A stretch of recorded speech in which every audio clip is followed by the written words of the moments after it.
अर्वाचीन भारत में जिन महापुरुषों के कारण भक्ति और ज्ञान की जागृति हुई, हमारे पूज्य श्री उड़िया बाबा उनमें एक अद्वितीय महापुरुष हुए। सच्ची कहते हैं, बहुत ही अद्वितीय विभूति, बहुत ही अद्वितीय विभूति। ऐसा नहीं कि थे, है।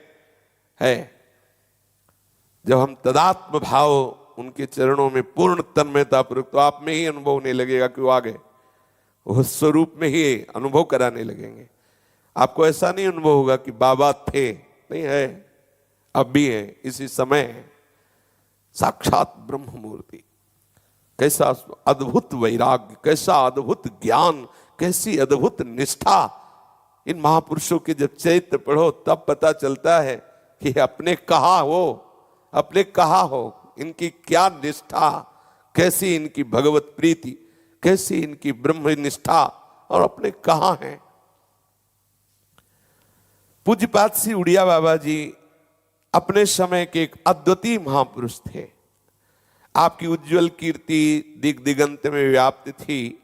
जिन्हें आपके श्री चरणों का सानिध्य प्राप्त हुआ वो जानते हैं कि उनके दर्शन मात्र से कितनी आध्यात्मिक शक्ति बढ़ती थी। दर्शन, बाबा के दर्शन मात्र से, दर्शन जिनको होता होगा वो तो और ही आनंद, स्मरण मात्र से, बाबा का स्मरण करते ही संसार शून्य लगने लगता है।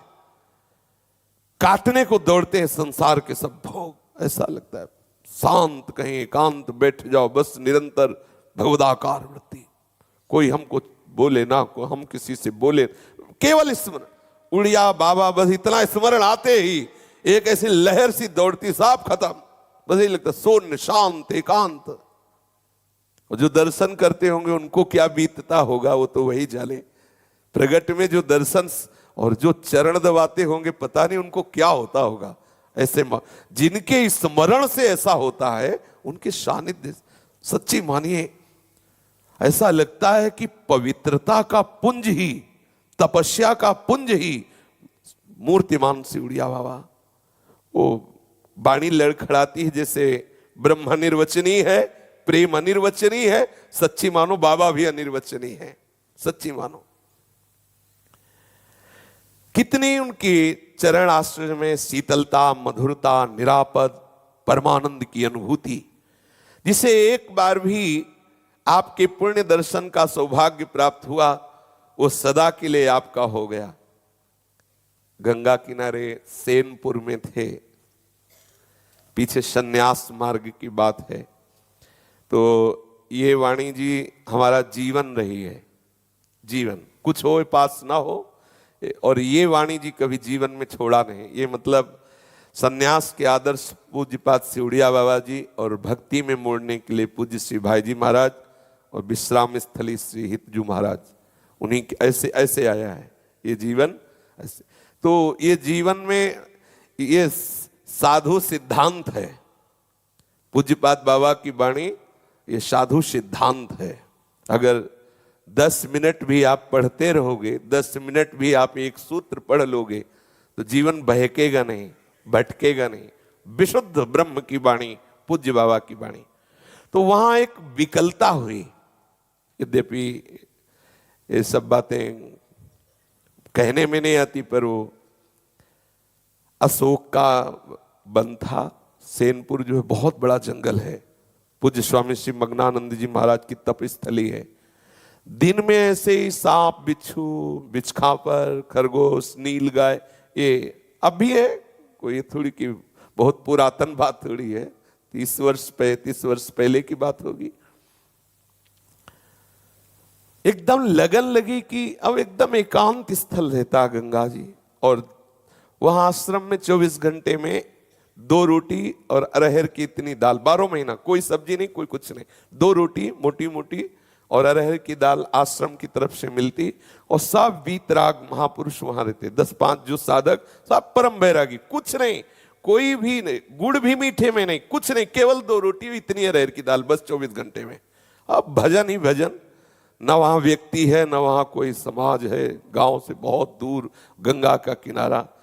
तो एक विकलता हुई कि बाबा आप हो, पूज्यपाद बाबा के आप हो, बाबा एक बार तो देखो कि आप हो।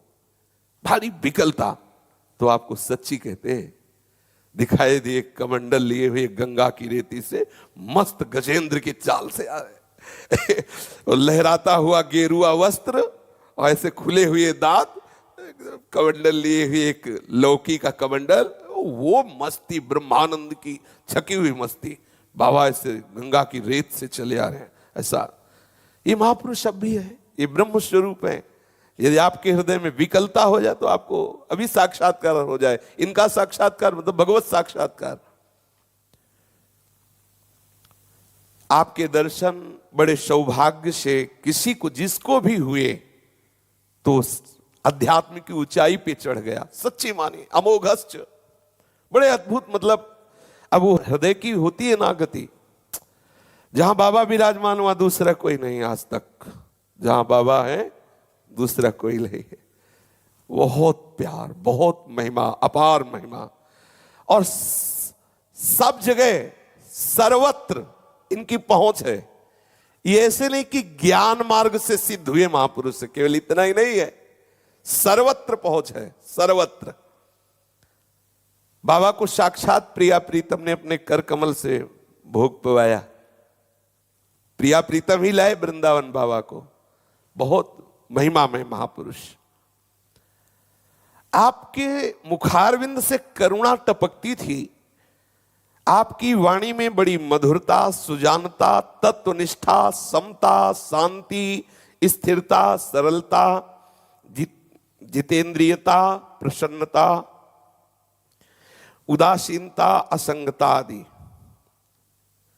इस विषम माया से अगर कोई मुक्त हो सका है तो इन्हीं महापुरुषों के दुलार से। नहीं, इतनी प्रबल भगवती माया का आकर्षण है कि कोई इस त्रिगुण माया पर विजय प्राप्त कर सके, ऐसे गुरुजनों की कृपा प्रसाद से। ऐसे भगवत स्वरूप महात्माओं की कृपाभीनी दृष्टि से वो आत्मबल बढ़ता है। जीव में स्वाभाविक राग रहित होने की उत्कंठा जागृत हो जाती है। सच्ची मानिए, रोम रोम से वैराग्य टपकता है। बाबा के रोम रोम से वैराग्य। बाबा की मुस्कुराहट से ब्रह्मानंद की अनुभूति टपकती है। बाबा की दृष्टि से जीव को निस्तरण होने की सामर्थ्य प्राप्त होती है। कृपा बरसती है बाबा के नेत्रों से। आपके संसर्ग में जो भी व्यक्ति आए उनमें प्रत्येक को ऐसा जान पड़ता था कि महाराज जी सबसे अधिक हमें प्यार करते हैं। विशेष अवसरों पर आपके पास सैकड़ों हजारों भक्तों की भीड़ होती, पर उन हजारों में से कोई भी एक ऐसा नहीं होता जिससे आप ये ना पूछते हो कि आप कैसे हो। सबसे मिलना, सबसे पूछना, सबको ऐसा महसूस होता था कि बाबा सबसे ज्यादा हमको प्यार करते हैं। आपके शरीर, वाणी, नेत्र, मुस्कान और झिड़कन में भी एक ऐसी माधुरी थी जो प्रत्येक व्यक्ति के हृदय में बस जाती थी। आपके द्वारा केवल भावुक भक्तों का ही उपकार नहीं हुआ, प्रत्युत तत्व जिज्ञासुओं की ज्ञान पिपासा भी पूर्णतया शांत होती। आपकी इसी तत्व निरूपण की शैली अत्यंत दुर्लभ, अद्वितीय। बाबा काशी मिश्र जी का नाम महाप्रभु चैतन्य देव जी की लीला में आता है। चैतन्य महाप्रभु जो जगन्नाथपुरी में, तो वहां काशी मिश्र की चर्चा आती है। बाबा उन्हीं के वंशज हैं, उन्हीं के वंश में प्रकट हुए। आपके पूर्वज काशी मिश्र वैष्णव थे। पीछे आपसे 7-8 पीढ़ी पूर्व आपके पूर्वज काली के उपासक हो गए। उन पर मां काली की बड़ी कृपा थी। मां ने उन्हें प्रत्यक्ष दर्शन देकर सर्वदा उनके कुल में रहने का वर दिया था। तब से वे ही इस कुल की इष्ट देवी हो गई थी। कहते हैं एक बार आपके प्रपितामह काली मंत्र क्रीम जप रहे थे। जपते जपते कृष्ण मंत्र क्लीम जपने लगे, क्रीम और क्लीम। तो उसी समय उन ऐसा लगा कि मां ने एक प्रेम भरी चपत ऐसे लगाई तो उनका मुख टेढ़ा हो गया और जन्म भर ऐसा टेढ़ा ही रहा। उन्हीं के पुत्र वासुदेव मिश्र आपके पितामह हुए। उनके 3 पुत्र और 3 पुत्रियां थीं, चक्रधर मिश्र, रूपा देवी, प्रभाकर मिश्र, रमा देवी, वैद्यनाथ मिश्र और कमला देवी।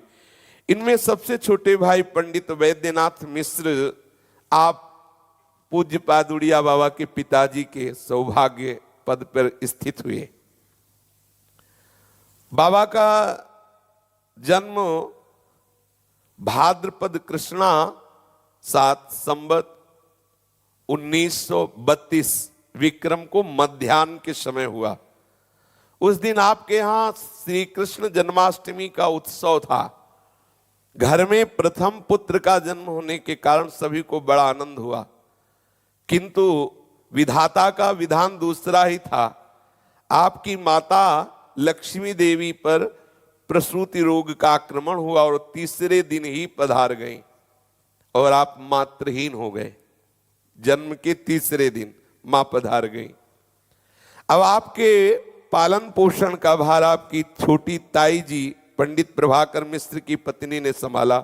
उनके कोई संतान नहीं थी, इसलिए उन्होंने बड़ी प्रसन्नता से इस बात को स्वीकार कर लिया। कुछ दिनों के बाद नामकरण संस्कार का समय आया, तो आपका नामकरण संस्कार में बड़े बड़े विद्वानों ने मिलकर के आर्तत्राण मिश्र बाबा का नाम रखा। आर्तत्राण मिश्र। बचपन में एक बड़ी विलक्षणता बाबा की थी कि जहां इनको जो लेटा देता बस वैसे ही लेटे रहते, मतलब समाधि भाव। बचपन में ही पूज्य पादुड़िया बाबा जी स्वभाव में बड़ी विचित्रता थी। आपके स्वभाव में चपलता तो नाम मात्र की भी नहीं थी। जहां जैसे बैठाल दो वैसे ही बैठे रहना, जहां डाल दो वैसे ही पड़े रहना, स्वाभाविक। खेल कूद तो कभी बाबा को कोई करते देखा ही नहीं, मतलब बच्चा में जैसे चंचलता चपलता ऐसे। प्रायः जब देखो तब नेत्र मुंदी हुई बाल्यावस्था से रहते और कभी रोते हुए बाबा को नहीं देखा। बचपन में जब कोई पीटता डांटता कोई प्रतिकार नहीं, कोई रोना धोना नहीं, चुप शांत गंभीर, ऐसे शुरू से। आपकी इस मुनि वृत्ति से सभी परिवार के लोग बड़े आश्चर्यचकित थे। ना हंसना, ना खेलना, ना रोना। जहां बैठाल दो बैठे रहना, जहां लिटा दो लिटा दिया वैसे लेटे हुए। कुल प्रथा के अनुसार 4 वर्ष 4 महीना 4 दिन की आयु में आपका यज्ञोपवीत संस्कार हुआ। 4 वर्ष 4 महीना 4 दिन की आयु में आपका यज्ञोपवीत संस्कार हुआ। पहले घर पर ही एक विद्वान जोशी के द्वारा आपको प्रारंभिक शिक्षा दी गई और घर में ही आपको 12 वर्ष तक शिक्षा दी गई। उड़िया भाषा, गणित, संस्कृत, ये सब घर में ही विद्वान बुलाए जाते और वो इनको पढ़ाते। आप कृष्ण शरीर के थे, इसीलिए गुरुजन लोग, परिवार के जन बहुत दुलार करते और जो शिक्षा देने आते उनसे कहते कि ज्यादा पढ़ाई का भार मत डालना। तथापि आप किसी अन्य विचार में मगन रहते। छोटी अवस्था में भी ऐसा लगता कि पढ़ते समय, घर में रहते समय भी यहां है नहीं, कहीं खोए रहते। एक दिन घर वालों से बिना कुछ कहे एक भड्डरी के लड़के के साथ घर से चल पड़े। बालेश्वर होते हुए मयूरभंज पहुंचे। 12 वर्ष की आयु, घर से निकल पड़े। इस अल्पायु में इस कोटि का साहस आपके स्वभाव की स्वाधीनता और असंगता को ही सूचित करता है। मयूरभंज की पाठशाला में आपके पिताजी के एक परिचित पद्मनाभाचार्य नाम के पंडित थे। उन्होंने उनको देखा कि अरे तुम कैसे, और इनको तो पता नहीं था कि वहां परिचय का भी कोई होगा। तो उन्होंने बताया कि मैं घर से भाग पड़ा, मुझे कुछ अच्छा नहीं लग रहा। तो उनका देखो अभी भागने की अवस्था नहीं, अभी पढ़िए, घर मत जाइए, यहीं रहिए और पढ़िए। पाठशाला में भर्ती कर लिया, परंतु आपको भय था कि कहीं आपके घर वालों को सूचना ना दे दें, इससे आपके मार्ग में कहीं विघ्न न पड़ जाए। इसलिए कुछ दिनों पश्चात वहां से चुपचाप चल पड़े। और ये मार्ग भागने वालों का ही है, ईमानदारी वाले का नहीं है। चुप जहां से हो, यहां लड़ना नहीं, भागो। भागते रहो। लक्ष्य जब तक न प्राप्त हो तब तक बहादुरी मत दिखाओ, भागते रहो। इसलिए कुछ दिनों पश्चात तो वहां से चुपचाप चले गए, बाल्या बेड़ा चले आए। राजा कृष्णचंद्र के विद्यालय में आप विद्या अध्ययन करने लगे। 5 वर्ष तक वहीं रहकर काव्य तीर्थ परीक्षा पास की। घर में सूचना लग गई थी कि कहाँ है। जब खोजबीन हुई, बड़े परिवार के थे, तो बहुत कहने पर एक बार केवल पत्रादि के द्वारा घर वालों को समाचार, एक बार, ठीक है। जिस समय आप काव्य तीर्थ में अंतिम खंड में पढ़ रहे थे तो एक ऐसी घटना हुई जिससे आपके हृदय में भगवत प्रेम का छुपा हुआ स्वरूप था, उसका परिचय मिला। राजा कृष्णचंद्र एक निष्ठावान वैष्णव थे। उनके यहाँ भगवान श्री गोपीनाथ का एक मंदिर था। उसमें कार्तिक शुक्ला नवमी से पूर्णिमा तक विशेष रूप से उत्सव मनाया जाता था। इस समय वहां नाटक मंडलियां आती थी। इस वर्ष कलकत्ते की बाल संगीत नाम की एक सुप्रसिद्ध मंडली बुलाई गई। उसने ब्रह्मा का वत्सहरण नाटक का अभिनय किया, जिससे ब्रह्मा जी बछड़ों को और सखाओं का हरण कर लेते। वो अभिनय में एक विचित्र दृश्य आया। ब्रज की वनस्थली में सखाओं से घिरे हुए नंद नंदन बैठे हुए भोग आरोग रहे, छाक खा रहे, गोवत से इधर उधर चल रहे हैं। बाल गोपालों ने भगवान को चारों ओर से घेर रखा है। श्याम सुंदर उन्हें पत्तों पर छाक परोस रहे हैं, एक दूसरे से छीन झपट करके एक दूसरे का कवल पा रहे हैं।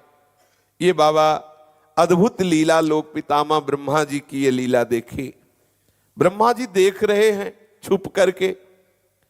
इस विचित्र दृश्य का बालक आर्तत्राण अर्थात उड़िया बाबा इतना गहरा प्रभाव पड़ा कि वहां लीला से उठे और अपने कमरे में चले आए। और वही चिंतन श्री कृष्ण सखाओं के साथ कैसे छीना झपटी करके भोग पा रहे हैं, वो झांकी उनके चिंतन में बस गई। चिंतन करते करते ऐसी वृत्ति तल्लीन हुई कि 3 दिन 3 रात अनुसंधान ही नहीं रहा। एक ही जगह बैठे 3 दिन 3 रात इसी में डूबे रहे। आपके कमरे में जब कोई जाता तो बस वैसे ही बैठे 3 दिन 3 रात तक। वही स्वरूप श्री कृष्ण बाल रूप से अपने सखाओं के साथ छीना झपटी करके भोग पार। कैसी तन्मयता! ये भावावेश पहला जीवन में बाबा के भावावेश था। रहस्य विद्यार्थियों को कुछ समझ में नहीं आया कि हुआ क्या। 3 दिन से न खा रहे, न पी रहे, न देख रहे, न सुन रहे, बिल्कुल मूर्तिवत। इसी वर्ष एक और घटना घटी। पाठशाला में कटक के रहने वाले गंगाधर मिश्र नाम के एक विद्यार्थी थे। वे आपको अपने छोटे भाई के समान समझते थे, सब प्रकार आपकी देखभाल करते थे। कार्यवश वे मेदिनीपुर गए और वहां 4-5 घंटों में ही हैजे की बीमारी से उमर गए, देहांत हो गया। जेभी बाबा ने बात सुनी तो बहुत गहरा प्रभाव पड़ा, बड़ी चोट लगी। ऐसा नासवान संसार! अभी तो गए थे, 5 घंटे में मृत्यु की सूचना, एकदम हैजा हुआ और मृत्यु हो गई। अब तो अंदर से ऐसा लगने लगा सारा संसार मृत्यु स्वरूप है, नाशवान, परिवर्तनशील, दुखमय। बड़ा नीरसता प्रकट होने लगी बाबा के हृदय में। अब आपको किसी का संसर्ग अच्छा ना लगता, किसी से बात करना, किसी से मिलना बिल्कुल अच्छा ना लगता। सबसे अलग उदासीन रहने लगे, घोर वैराग्य जगने लगा। आर्तत्राण जैसा बाबा का नाम था, वैसा गुण भी था। बहुत कोमल चित्त था, बहुत छोटी आयु। कभी किसी ने बाबा को क्रोध करते नहीं देखा। कभी कभी तो दूसरों को क्रोध करते देखकर आपके चित्त पर बड़ा आघात लगता, जैसे कोई किसी को पीट रहा है, मार रहा है, ऐसा। तो बाबा दुखी हो जाते हैं देख करके और घंटों उस दुख में डूबे रहते। कैसे कैसे लोग अज्ञान में बर्ताव कर रहे, दूसरे को मार रहे, पीट रहे, हिंसा कर रहे। आपका अध्ययन समाप्त हुआ। घर वाले आपको बहुत प्रार्थना करके लौटाए और आपको बहुत दबाव दिया गया कि आप अपनी पैतृक वृत्ति को स्वीकार करें। कुल परंपरागत आचार्य कोटि का कुल है, उसी कोटि से आप व्यवहार कीजिए। एक बार बड़ा भयंकर दुर्भिक्ष पड़ा। बाबा लोगों को भूखे मरते देखकर, इधर उधर भटकते देखकर के उनका हृदय बहुत दुखी हुआ। क्या करूं, कोई दुख को प्राप्त न हो, ऐसा क्या उपाय करूं। इतना द्रव्य तो था नहीं कि पूरे देश का वो बुभुक्षाग्नि शांत कर सके। आपने विचार किया कि मैं ऐसी तपस्या करूं जैसे द्रौपदी को बटलोई मिली थी ना, कि जितने को पवाओ पवाओ, जब तक द्रौपदी नहीं पाएंगी तब तक खाली नहीं होगी। मैं ऐसा कोई तपस्या के द्वारा बटलोई प्राप्त करूंगा और सबको पवाऊंगा बाल्यावस्था में। अंत में चैत्र शुक्ला 5 संवत 1951 की रात्रि आई। उस समय आप किसी से बिना कुछ कहे धोती लोटा और 11 रुपए लिए और भाग पड़े घर से। कोई रोक ही नहीं सकता, कितना भी लाओ, कितना भी बैठा लो, लेकिन जिनको उद्देश्य उस महान भूमानंद में डूबने का है, वो अल्प सुखों में कभी रुकते नहीं, कभी घेरे में नहीं रुकते। घर से निकल पड़े। हृदय में था कि ऐसी तपस्या करूंगा कि एक बटलोई प्राप्त करूंगा और सबको उसी से भोजन पाओ, कोई भी भूखा न। देखो संतों के हृदय के बालक है अभी, एक धोती और एक लोटा और 11 रुपया घर से लेकर बाबा भाग पड़े। मंत्र सिद्धि के लिए आपको लगा कि कामाक्षा देवी का आश्रय ले, कामाख्या, और वहां जाकर अनुष्ठान करें और फिर बटलोई प्राप्त करें। ऐसा कलकत्ता गोवालंदी में ठहर कर आप गुवाहाटी पहुंचे, तब तक आपके पास 2.5 रुपया बचा था, शेष खर्चा हो गया था। अनुष्ठान करने के लिए वहां एक बंगाली तांत्रिक से मिले, उनसे आपका बड़ा लगाव हुआ और उसकी सलाह से, उसके उपदेश से आप वन दुर्गा के मंत्र का अनुष्ठान प्रारंभ किया। अनुष्ठान सुचारू रूप से चलने लगा, उसमें कुछ सफलता के चिन्ह भी प्रतीत हुए। भगवती का दर्शन भी हुआ बाबा को, और भगवती के दर्शन के बाद उसी जप के समय में वशिष्ठ जी के दर्शन हुए, जो परम ज्ञान शिरोमणि दशरथ जी के कुलगुरु भगवान वशिष्ठ जी, उनके दर्शन हुए। बस उनके दर्शन होते चित्त में ऐसा विचार आने लगा, क्या इस अनुष्ठान से जो बटलोई मिलेगी उससे हम सबका दुख दूर कर पाएंगे? क्या केवल भोजन ही दुख निवृत्ति का उपाय है? अगर किसी को भोजन भी भरपेट मिल गया तो क्या इसी से सब सुखी हो जाएंगे? नहीं नहीं, नाना प्रकार के और भी दुख हैं, उनसे तो उनका त्राण होगा नहीं। इसका मतलब केवल एक पात्र मिल जाने से सब सुखी नहीं होंगे, ये ठीक बात नहीं। बाबा के हृदय में विचार पलटा। संसार के प्राणियों को यदि दुख से मुक्त करना है तो केवल बटलोई से काम नहीं चलेगा। बाबा ने विचार किया, ये विडंबना ही है। अब अगर हम अन्न दे भी सकते तो कितने लोगों को अन्न दे देंगे? तो क्या सर्वदा जीवित रहेंगे? यह ठीक उपाय नहीं। छोड़ दिया संकल्प बटलोई प्राप्ति का। पर इस अनुष्ठान से बड़े 2 लाभ हुए, अंबाजी के दर्शन और वशिष्ठ जी के दर्शन।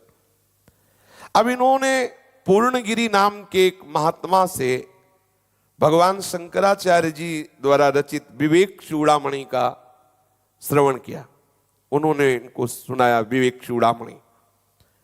बस विवेक चूड़ामणि सुनते ही आग लग गई स्वरूप बोध की। कैसे मैं अपने आत्म स्वरूप में स्थित हूं।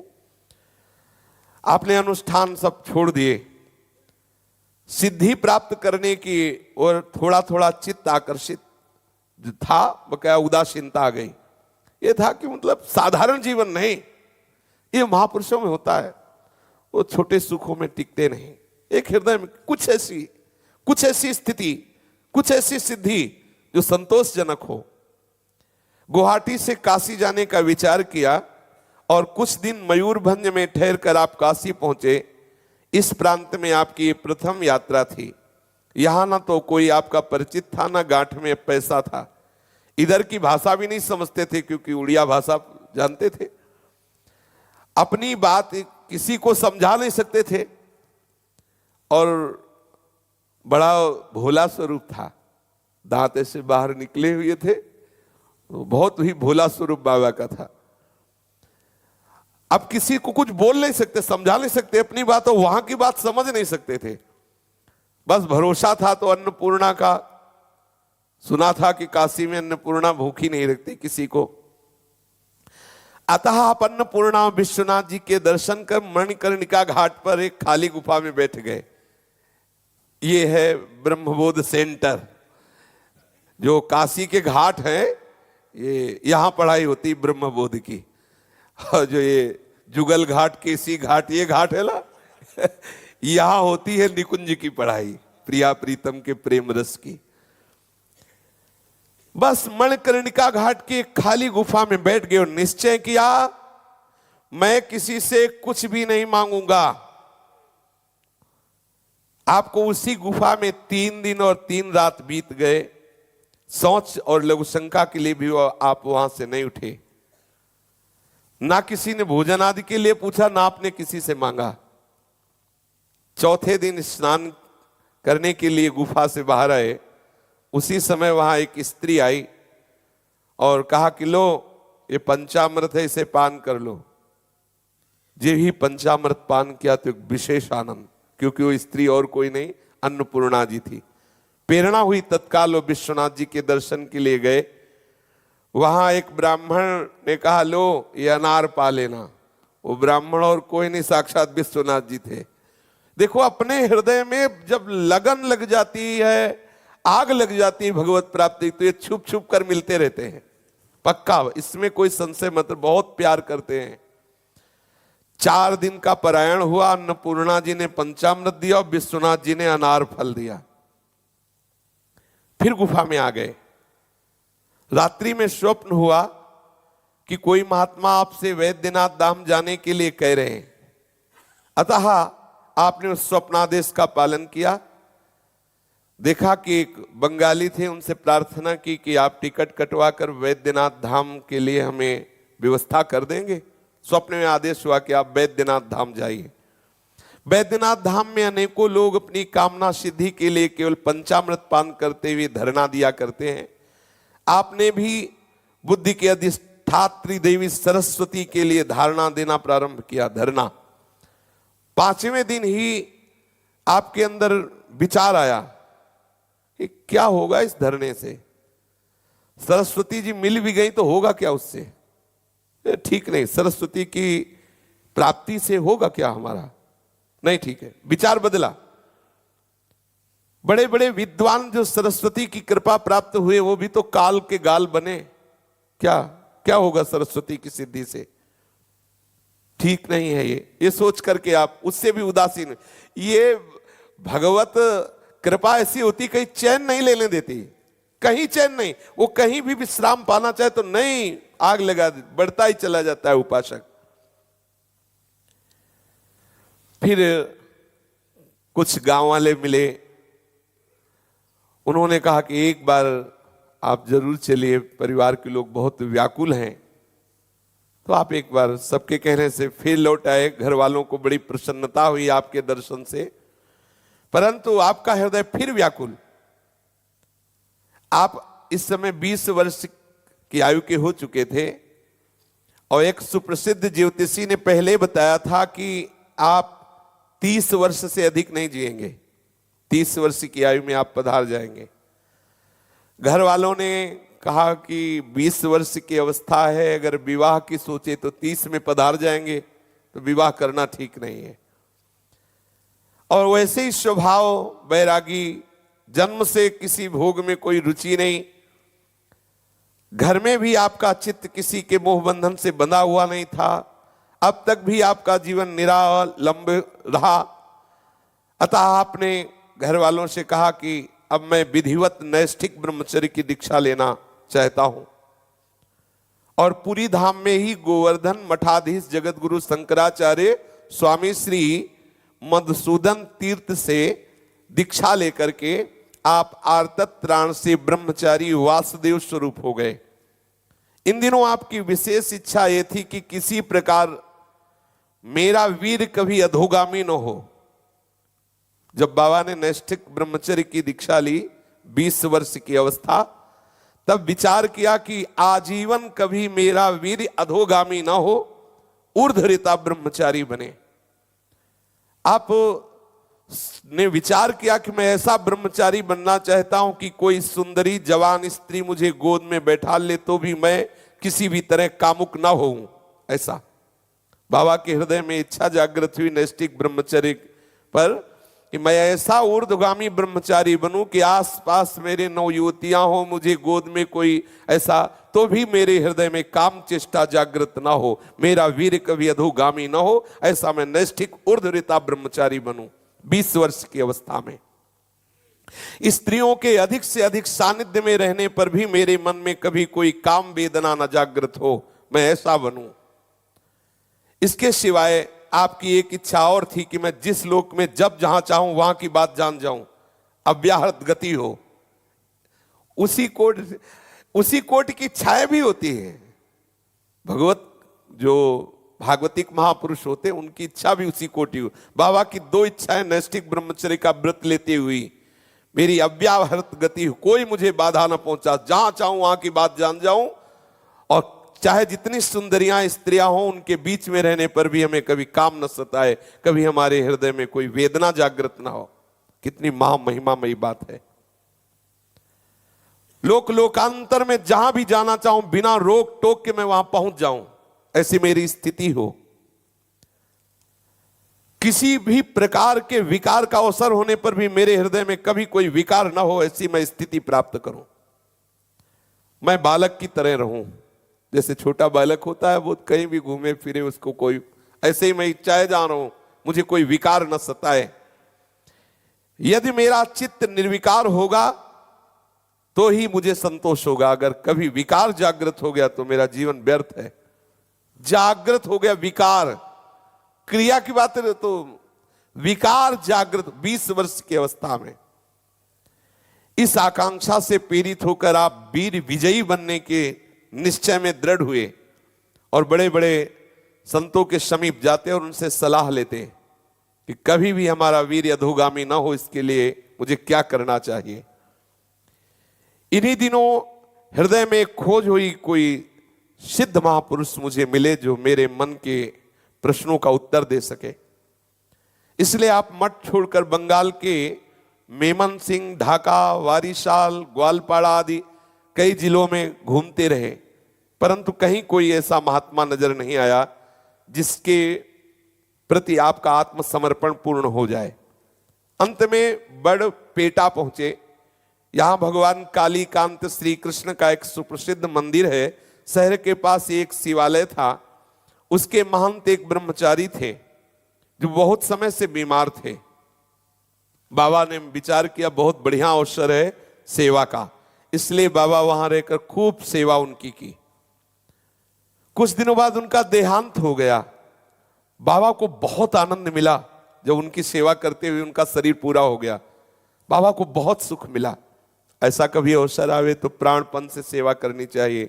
कोई वृद्ध है, कोई संत है, कोई उसकी सेवा में नहीं है तो सब साधना एक तरफ रखकर उसकी सेवा करे। उसका आशीर्वाद कई साधनाओं को मिलाकर के भी जो शीतलता नहीं होगी वो उससे होगी।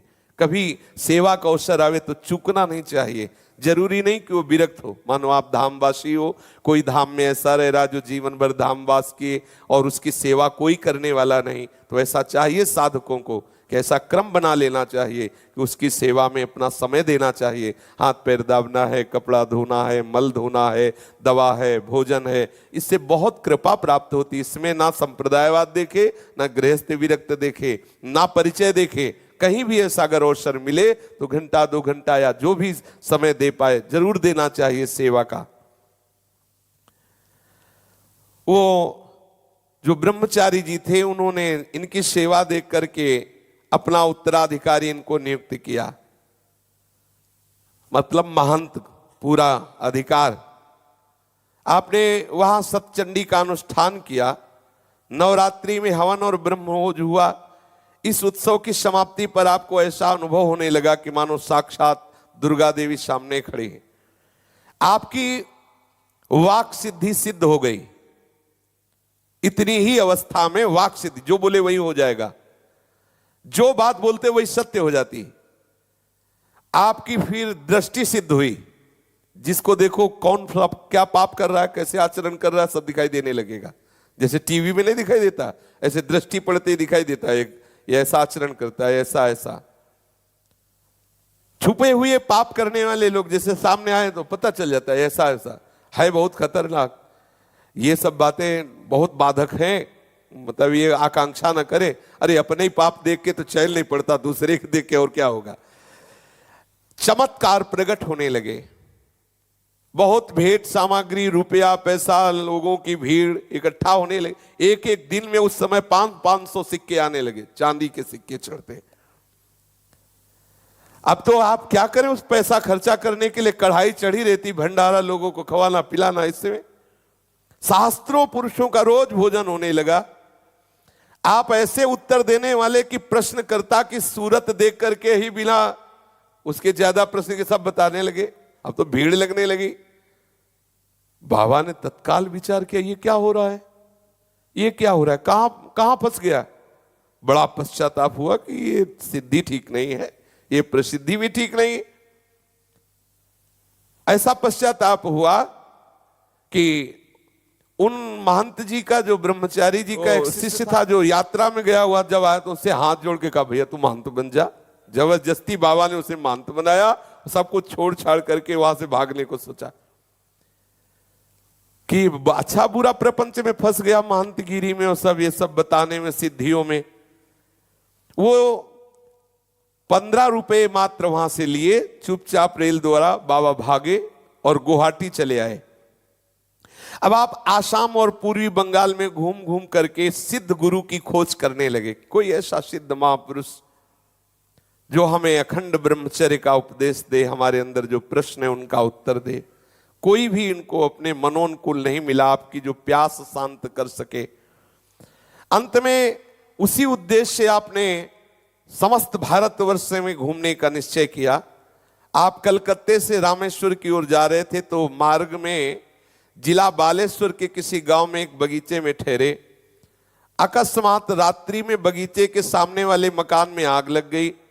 उसमें मकान में जो आग लगी तो सब लोग तो निकल आए, एक नवविवाहिता वधू थी, और उस समय घूंघट का बहुत बड़ा अनुशासन था कि वो इतना, अब वो पूरे घर में हाहाकार मचा, वो घूंघट निकाल के भाग भी नहीं सकती, मतलब ऐसा भी क्या। अब वो आग में तब तक घिर गई, सभी लोग बाहर से चिल्ला रहे थे, कोई आग में कूद कर निकालने की हिम्मत नहीं। बाबा ने जब ये देखा तो बाबा को रहा नहीं गया, और आग की परवाह ना करके कूद पड़े आग में और घुस गए, और उस नौ वधू बालिका को गोद में उठा करके बाबा आग को चीरते हुए बाहर आए। उसकी प्राण रक्षा की, लेकिन स्त्री स्पर्श हो गया। इस ग्लानि से आपने 3 दिन तक न जल पिया न भोजन पाया और जलते रहे। जीवन में पहली बार किसी स्त्री का स्पर्श, यद्यपि ये स्पर्श महान, उसकी रक्षा के लिए अगर न जाते तो जल जाते, लेकिन देखो ये बैरागी महापुरुषों का हृदय, 3 दिन तक ना अन्न पाया न जल पाया और जलते रहे कि ये क्या स्त्री स्पर्श हो। यद्यपि बार बार अंदर से आता कि उसकी रक्षा के लिए, और जैसे पिता बच्चे को गोद में ऐसे उठा के लाए। 3 दिन ना अन्न ना जल, तब कुछ हृदय शीतल हुआ। आप कई महात्माओं से मिले, रामेश्वर, द्वारिका, उज्जैन, हरिद्वार, ऐसे घूमते रहे, पर बाबा को जैसा चाहिए था वैसा कहीं भी उनको मनोनुकूल वो महापुरुष जिसकी खोज कर रहे थे वो नहीं मिला। आखिर हरिद्वार से आप पुनः कलकत्ते लौट आए। सन 1908 की बात है। इस समय वंग भंग के कारण स्वदेशी आंदोलन चल रहा था। आपको दीन दुखियों के साथ तो सदा से ही सहानुभूति रही, अतः आप भी आंदोलनकारियों में मिल गए। 2-1 बार आपकी गिरफ्तारी भी हुई, किंतु अपराध न सिद्ध होने के कारण आपको छोड़ दिया गया। उस समय अनेकों नवयुवकों को सीधे फांसी लगाई जाती थी। इस बात से आपको बहुत दुख हुआ, परंतु आप इसका किसी भी तरह से निराकरण नहीं कर सके। क्या करना चाहिए जिससे सब नवयुवकों को बंदी बनाकर फांसी दिया जा रहा है, कैसे दुख दूर कर सके। आखिरकार एक महात्मा के समझाने से आपने ये प्रवृत्ति छोड़ दी। एक महात्मा समझाए संसार का खेल ऐसा ही है, तब आपने कहा इस संसार में ऐसे नहीं जीना, जहां इस तरह के दुख के खेल होते, नवयुवकों को पकड़ पकड़ के फांसी दी जा रही है, आपने संन्यास लेने का निश्चय कर लिया। आप जगन्नाथपुरी पधारे। गोवर्धन मठाधीश्वर से संवत 1964 विक्रम की कार्तिक पूर्णिमा को विधिवत संन्यास ले लिया। अब आप ब्रह्मचारी वासुदेव स्वरूप से स्वामी श्री पूर्णानंद तीर्थ हो गए। बाबा का संन्यास का नाम श्री पूर्णानंद तीर्थ। किंतु प्रायः गुरुजनों का नाम लिया नहीं जाता, इसलिए विशेष प्रतिष्ठा बढ़ने पर सब बाबा को बोलने लगे उड़िया बाबा, उड़िया बाबा। तो बाबा इसी नाम से प्रसिद्ध हुए, उड़िया बाबा। श्री पूर्णानंद तीर्थ तो कहीं लिखा पढ़ा भले मिले, ले तो उड़िया बाबा। संन्यास के कुछ दिनों बाद गुरुदेव से आपने प्रार्थना की कि मेरे हृदय में विकलता है, मुझे आप आज्ञा कीजिए, मैं भ्रमण करना चाहता हूं गंगा यमुना ऐसे तीर्थों के किनारे। उन्होंने आज्ञा दे दी। आप काशी की ओर चले। चलते समय वैराग्य बढ़ा और विचार किया कि ये तत्वबोध तो हो नहीं रहा, तो दंड लेकर क्या करें। तो आपने दंड फेंक दिया। फिर आप रेल में बैठे, काशी को जा रहे थे। मार्ग में एक स्थान पर गाड़ी बदलनी चाहिए थी, परंतु आपको कुछ ध्यान रहा नहीं। काशी का टिकट लिए हुए आप छपरा पहुंच गए। ये देखकर टिकट चेक करने वाला एक परिकर आया, बाबा से कहा टिकट, तो बाबा ने टिकट दिखा दिया। अब जाना था काशी, वो पहुंच गए छपरा, टिकट थी नहीं। और एकदम सीधा सरल स्वभाव, एकदम सन्यासी, लाल कपड़ा पहने और ऐसे बिल्कुल सीधे सा थप्पड़ मारे बाबा के। उससे जो अधिकारी चेक करने वाले थे, बाबा को थप्पड़ मारा और गाड़ी से नीचे उतार दिया। बाबा नीचे उतरे और विचार किया कि गलती का समाधान कैसे हो। कोई छोटे मोटे संत तो है नहीं बाबा। बाबा ने निश्चय किया कि आज से शपथ लेता हूं कभी किसी सवारी पे ही नहीं चढ़ूंगा।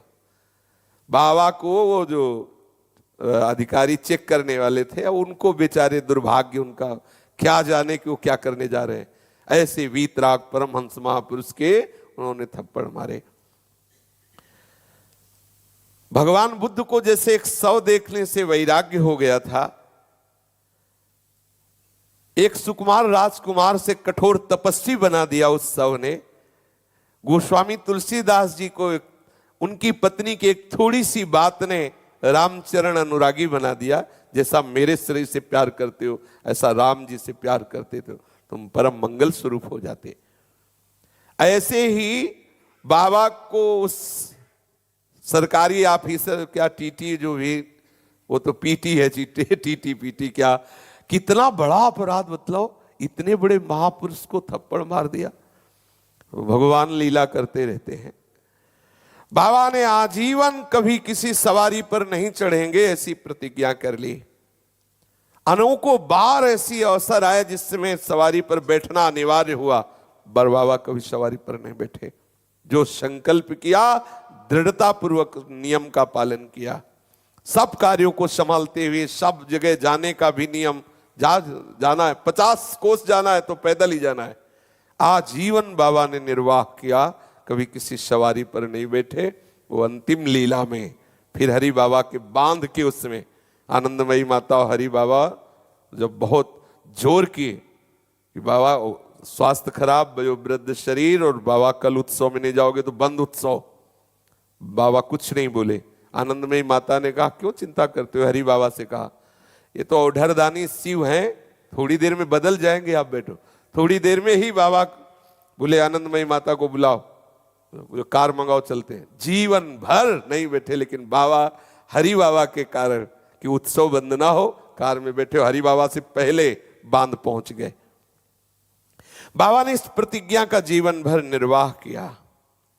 छपरा से कई स्थानों में होते हुए आप काशी पहुंचे। बीच में गोमती तट के एक स्थान में जो राजभार स्टेशन के समीप है, वहां कुछ दिन आपने सेवा संभाली, परंतु फिर वहां से भी विरक्त हुए और आगे बढ़े। काशी पहुंचने पर आपके चित्त की विचित्र अवस्था हो गई। जो पात्र था वो भी फेंक दिया, दंड तो पहले ही फेंक चुके थे, बस एक कंबल ऐसे लपेट लिया और पूर्ण वैराग, लंगोटी कंबल, बस दूसरा कोई वस्त्र नहीं, कोई कमंडल नहीं, कुछ नहीं, बस चिंतन निरंतर। अब आपने बस एक कोई ऐसा महापुरुष मिल जाए जो मुझे संतोष प्रदान करे, भारी व्याकुलता, बड़ा असंतोष चित्त में, ये असंतोष बहुत आवश्यक है। अभाव, भगवत मिलन का अभाव, मेरा हृदय जलने लगे, ये जरूरी, यही हमारी समस्त वासनाओं को भस्म करता है। असंतोष, ये अभाव, ये भूख, ये लालसा, कुछ वहां उपदेश काम नहीं करता। चातुर्मास से समीप था, अतः एक महात्मा के कहने से आप काशी से 4 कोस पश्चिम की ओर एक गांव में चले गए। वहां कुछ महात्मा रहते थे, उनके साथ ही आपने चातुर्मास किया। वह आपसे कुछ वेदांत चर्चा चलती रही। उन दिनों संतों के सत्संग से आपको उपनिषद, ब्रह्मसूत्र, गीता, योग वासिष्ठ आदि वेदांत ग्रंथ सुनने का अवसर मिला। सुनना क्या था, और जिज्ञासाग्नि बढ़ गई, और आग और जलन बढ़ गई। अब तो कुछ भी अच्छा न लगे, जीना भी भार लगने लगा। ये है खास बात, ये है। आहा, अहो भाग्य है जिनके हृदय में ऐसी मुमुक्षता, ऐसी जिज्ञासा, ऐसी भगवत मिलन की चाह। हृदय जल रहा है, कैसे शांत हो, किस प्रकार परमार्थ सत्य वस्तु में स्थित हो जाए, कैसे इस प्रपंच का बाध करें, ये संसार रूपी जेल कैसे मुक्त हो, यही बात आ जाती। ये शरीर रूपी जेल से कैसे मुक्त हो, कैसे प्रपंच की गुत्थी सुलझे, ये ग्रंथों में देखने से बात समझ में नहीं आ रही। स्थिति देखो, अपने लोग जीने के लिए राजी हैं, ये महापुरुष जन स्थिति के लिए, वो स्थिति आनी चाहिए, मेरे अंदर स्थिति आनी चाहिए। कोई भी विकार मुझे परेशान नहीं कर रहा, कोई भी द्वंद्व मुझे परास्त नहीं कर रहा, मृत्यु का कोई भय नहीं रहा, सच्चिदानंद का अनुभव, स्थिति चाहिए, केवल बातें नहीं। बातें सुनने से जितना आनंद का अनुभव हो रहा है, वो 1 सेकंड में विषय हरण कर लेगा उस आनंद को। हमें चाहिए स्थिति, और उसके लिए चाहिए जलन, अशांति, असंतोष, व्याकुलता। चित्त जल रहा है, जब तक प्रभु नहीं मिलेंगे तब तक। कबहु न पायो चैन, दरस बिन दुख न लागे नैन।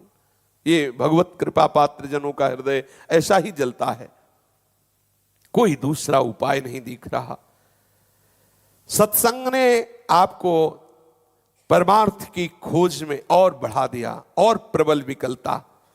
चातुर्मास समाप्त होते ही आपने गंगा जी का किनारा पकड़ा, किनारे ये सिद्ध महापुरुषों का जीटी रोड है, गंगा जी का किनारा। एक से एक महापुरुष जब गंगा जी की प्रदक्षिणा करे तो एक से एक, सच्ची मानिए, वीतराग परमहंसों का क्षेत्र है गंगा का किनारा, एक से एक महान बैरागी। ये यमुना जी का जो तट है प्रेमियों का है, वो ज्ञानियों का है, योगियों का है, वेदांतदर्शी महामुनियों का है वो क्षेत्र। परमार्थ की प्राप्ति की भारी उत्कंठा, भारी बेचैनी। कभी कभी मील 2 मील चल करके बस ऐसे पड़े रहते रेत में, न भिक्षा न पानी, न एक विकलता बलिहारी है। इस विकलता की किसी भाग्यशाली उपासक को मिलती है। 5-6 बांस प्रयाग पहुंचने में लगे, भारी विकल, जलते हुए, क्या करें। वहां दारागंज के पास एक स्थान देखा, खंडहर शाह मंदिर के पीछे एक छोटी सी कुटी, बहुत गंदा स्थान, कोई आ नहीं रहा, कोई जा नहीं रहा। आप वहां गए, उस कुटी में आसन लगा लिया, भीतर से वो टूटे फूटे किवाड़ थे उनको बंद कर लिया। 3 दिन उसी में बंद रहे, न खाया न पिया, न सोच, न लघु शंका, फिर भी कोई अनुभव नहीं। भारी अश्रद्धा, ये देखो, भारी अश्रद्धा, किसी में कहीं कोई श्रद्धा नहीं। ये बड़ी मतलब बुद्धिगत ये नहीं है, भारी अश्रद्धा, किसी से कोई लगाव नहीं, कहीं एक विकलता। अब तो बस कोई दैवी शक्ति ही रक्षा कर सकती है, कोई आंतरिक शक्ति बचा सकती है, ऐसी भारी जलन। ज्येष्ठ मास की भीषण गर्मी, रेत में पड़े हैं, बड़ी मस्ती होती, बड़ी मस्ती होती इस असंतोष में, इस मुमुक्षता में, इस जिज्ञासा में बड़ी सामर्थ्य होती है। जिज्ञासाग्नि अंदर प्रबल, बाहर से तपती हुई रेत, गर्मियों में ऐसी रेत होती है कि मतलब पैर रखो तो ऐसा लगता है आग में पैर रखा, इतनी बालू जलती है। बाबा उसी में पड़े। 3 दिन 3 रात बंद रहे, कोई अनुभव हुआ नहीं। निराश हुए, बाहर निकले, शरीर जकड़ गया था। थोड़ा सा कुछ हिलाने डुलाने पर आप आगे बढ़े। रास्ते में जहां कोई महात्मा मिलते आप वहां जाते। कोई श्रद्धा रह नहीं गई थी, इतनी प्रबल जिज्ञासा, कोई श्रद्धा रह गई और बैठते सुनते चल देते, क्योंकि सीधे इनको चाहिए अपने आंतरिक विश्राम की बात।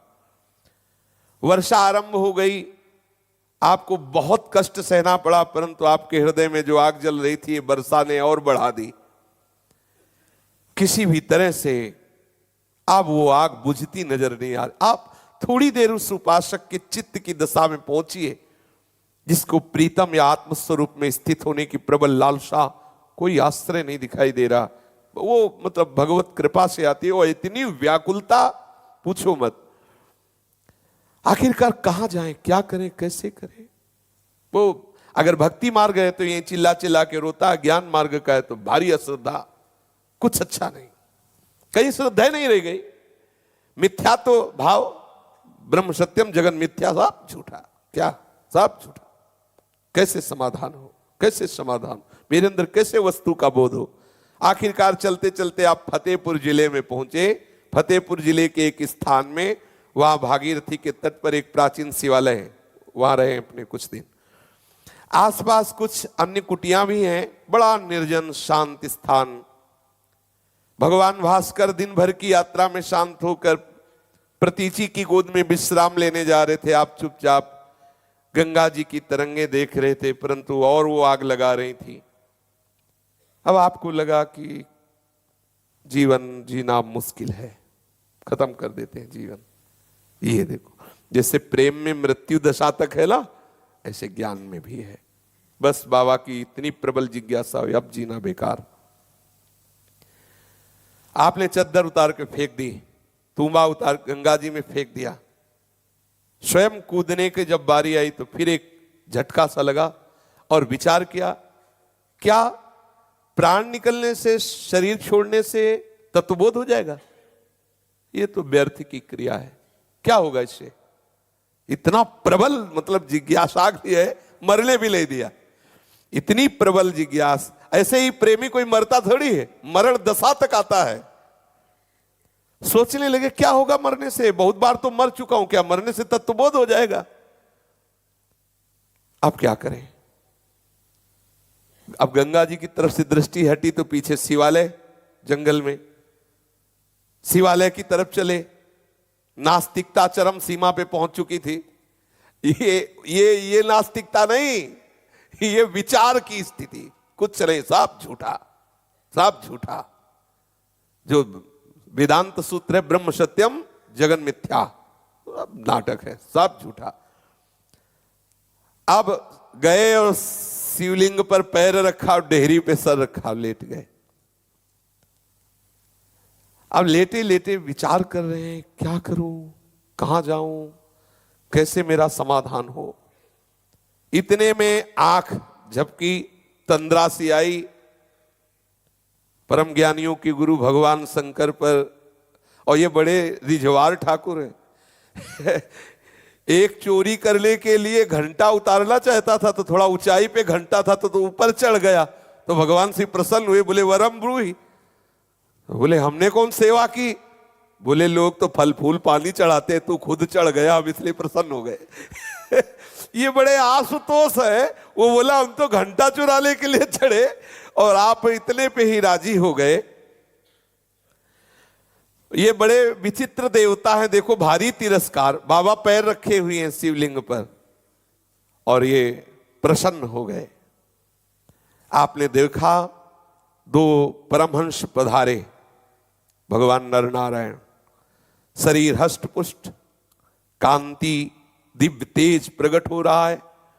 तेजो में वो लाल वस्त्र धारण किए हुए हैं, उन्नत विशाल भाल पर सुंदर तिलक है, कंठ में माला धारण की, हाथ में कमंडल, नर नारायण साक्षात भवबंधन से मुक्त करने के लिए पधारे।